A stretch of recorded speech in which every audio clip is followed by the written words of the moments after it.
So God, let me show you how you can delay people's destiny due to your disobedience. Because in sometimes the way that God walks, we cannot comprehend it.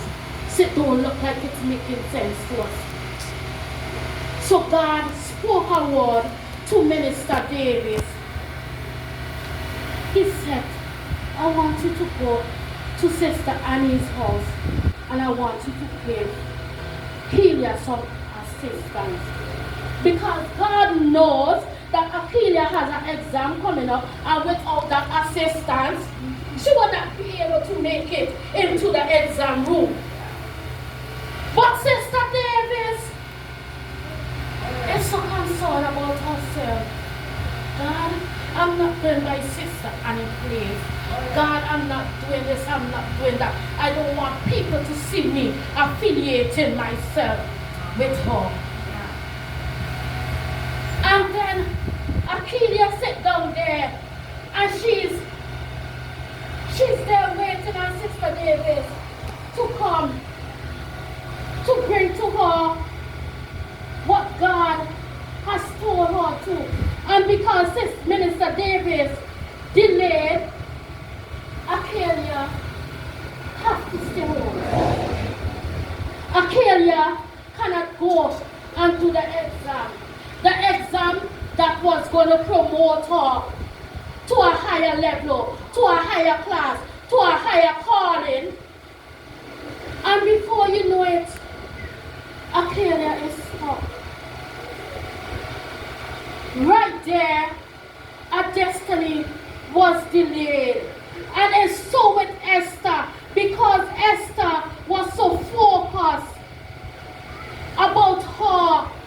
Because Esther was so focused about preserving herself, she was ultimately delaying the deliverance of the Jews.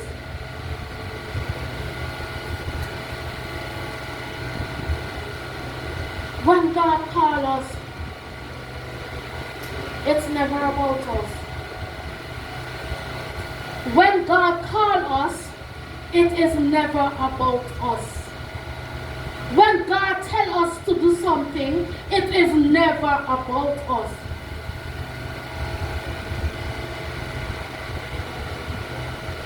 Some of us will go into the mood.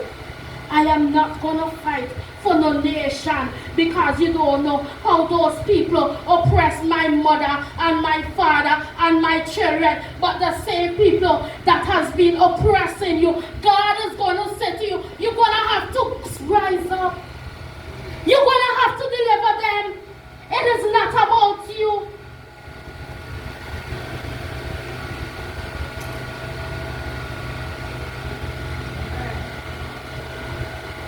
Esther did not know. Esther did not know that what she was doing. Esther thought it was going in Malachi talking. She thought it was just my uncle saying what he thinks. But Malachi said that who knows if the Lord has placed you here for such a season as this.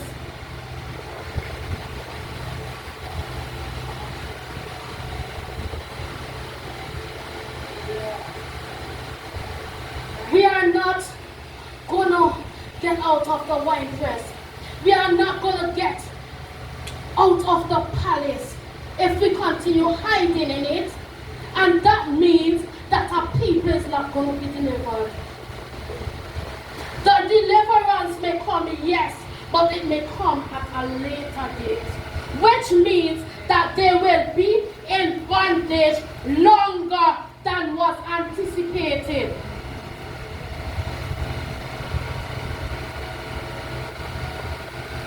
And who knows, maybe God had some kings, maybe he had some prophets, maybe he had some ministers in there, but because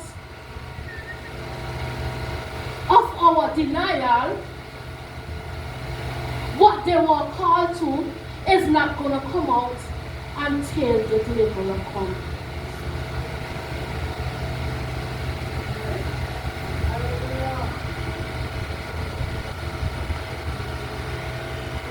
You see, sometimes we come and we think, I'm just here for this. I'm just here because I feel to. I'm just here because I want to. I'm just here because of tradition. I am just here because I saw my parents do it. But God is saying no. God is saying no. You are not just a farmer. You are not just an orphanage that accidentally got into the palace.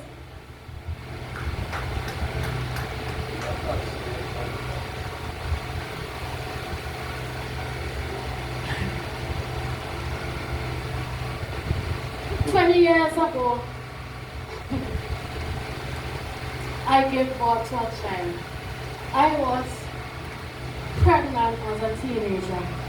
And I'm talking this now because before it would have put a stem on me and caused me to feel a certain how. But when you know what God has brought you through, you cannot hide your testimony. I got pregnant as a teenager. And it was like family, friends, everybody turned their back on me. They even said, oh, you have to leave the child in the hospital. Put up the child for adoption. I was not done. I was the top student in my class, even in Bishop College. I was the top. And me and my friend would sit, and we would always be thinking, oh, when I grow up, I'm going to have a big house. We used to look at other people's houses and say we're going to have a house like that. We would even check our friends and say, you see, when you want to come by my house, you go play upstairs, you go play downstairs, you know, them little school days thing now. Don't let people think that how you have it and all and something. And I would say what kind of car I want. My friend would say what kind of car she wants. And we will build a whole head of what our life should turn out to be. But nowhere in that plan did it ever say that I am going to be in the presence of God. So God had to stop me. God had to interrupt my plans in order for His own to fit in. You see, if I did not get pregnant at that age, I would be merrily slim and chin with my husband and a yacht and you name it, what have you. And I would not even know what a church looked like. You see, even though I grew up in church, I was not yet conformed. I was not yet conformed to what it is, what it really meant to be inside of a church. So I was just going because my parents said that I have to go. I was just going because even though my parents don't go to church, I still have to go to Sunday school. So then, after that happened, I went into a state of rebellion. I don't want nothing to do with God. If you came and the Jehovah Witnesses used to get it removed, if they came into the yard, knock on the door, oh, can I have a few minutes with you? I don't want to hear nothing about God. Because what I went through rocked me. It took me to a place that I had to realize nobody is coming to save you unless you rise up and do it yourself. Okay. Come on. I love it. Come on. Testify. Testify. Look at me. Come on. God did it. Come on. When I realized mother was against me, father was against me, everybody was against me because I refused to leave the first food in the hospital. I said, God, I went behind of my house one time and I said, God, this is enough. Because I came to a point where they were so angry with me, not even food I could have gotten in the house. Wow. I went to the back of the house and I had a bottle of paracetamol. And I took the bottle of paracetamol and I opened it and I threw it in my mouth and I had a bottle of water. Mind you, that time my son was already there. And it was like God was timing me so perfectly. At the time when I was about to swallow, he started crying. I spat out the paracetamol and I went down. I lifted him up on the swallow and I started arguing with God. I said, God, I don't need a reason to be vexed with you. God, do not give me a reason to be vexed with you. If those in my household are against me, then who am I going to turn to? And it was as if God was saying to me, I am waiting on you. You need to come to that altar. You need to cry out for me. Your plans did not include me. And that is not what I had for you. That is not what I obtained for you. So God had to break me in order for me to find myself. Even after the breaking, I still was in a state of rebellion because you see this God, I don't want anything to do with him. I had a toothache and I went to Dr. Rao. And he said,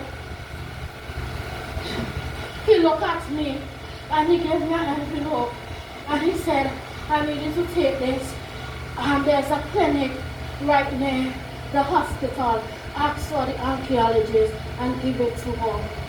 That time, I did not know who an oncologist is and what he was sending me. And then I went there and I said to her, I have a toothache. And I was told to bring this for you. She said to me, it's not just a toothache, you know. And she said it so happy as if she was happy that she got a customer patient. That is how she sounded to me. So I said, it is not a toothache. Then what is it? She sat me down and she told me what it is.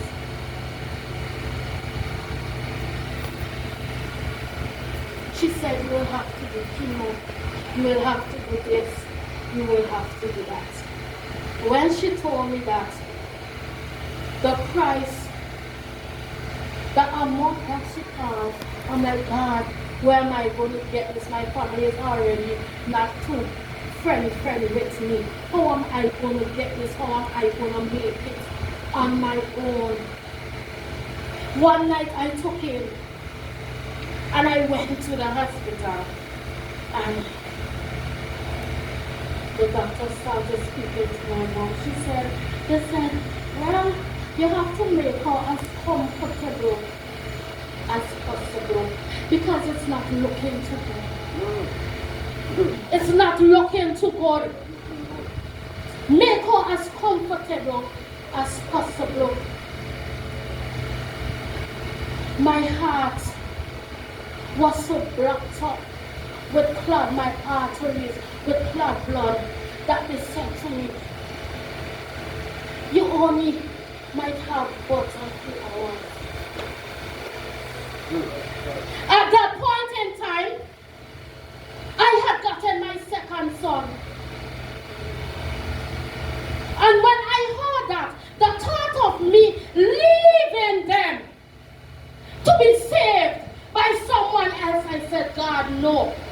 They prepped me to take me to the ICU, said they have surgery.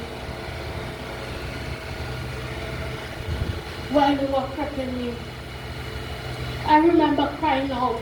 And I said, God, you said that I should live and I will not die to declare your work. Why would you allow me to give birth if I'm not going to be around to raise them?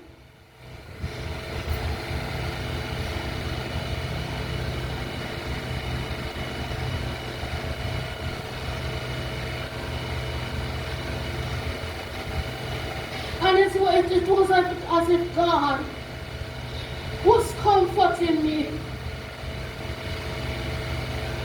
I just felt a sudden peace just overtook me, and I mistake that peace. I said, well, it's death that is calling me. But God said, no, it's not your time yet.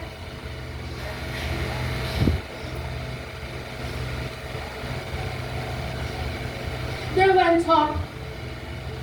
Even though they did the surgery, they told me that I have to fly to Barbados or Trinidad. I don't have a dime or a dollar to my name. But here there are people are telling me that I need to travel. What am I going to travel with? Where is the money coming from to travel?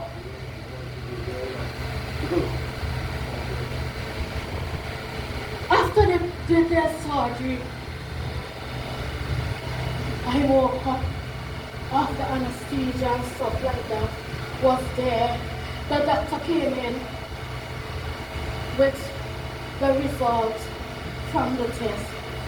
She called one of the nurses and she said, I think that y'all mislaid the results. Then she said, I'm coming back. She came back. She sent back another note. She said, these results might have been mislaid, Lord.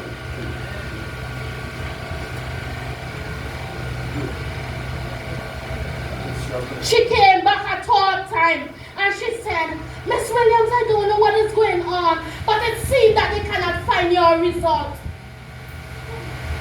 Therefore, they had to do the test them again. When they did them again, the result came back as the first 3 times. And she said to me, I don't know what you did, but this is abnormal. But what is abnormal for the doctors is normal for God.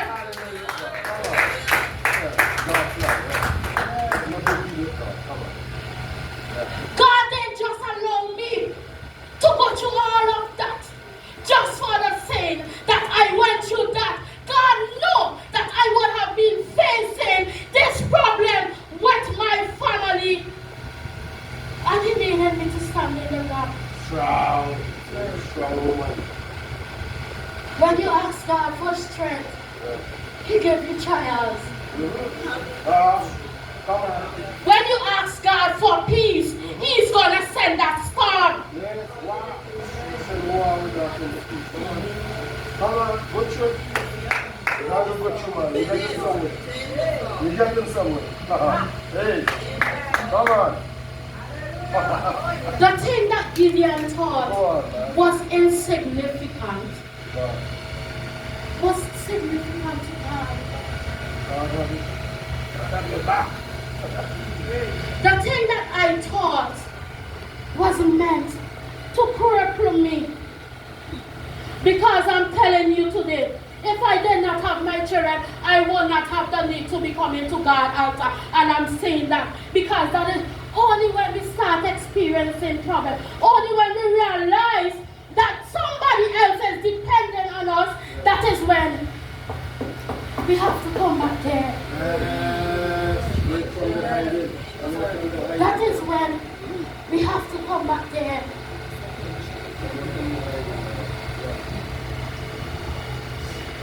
Even if God had brought me through all of that, and I did not have my children, I will not be fighting. I will not have had anything to fight for. I will not have had anything to stand up for.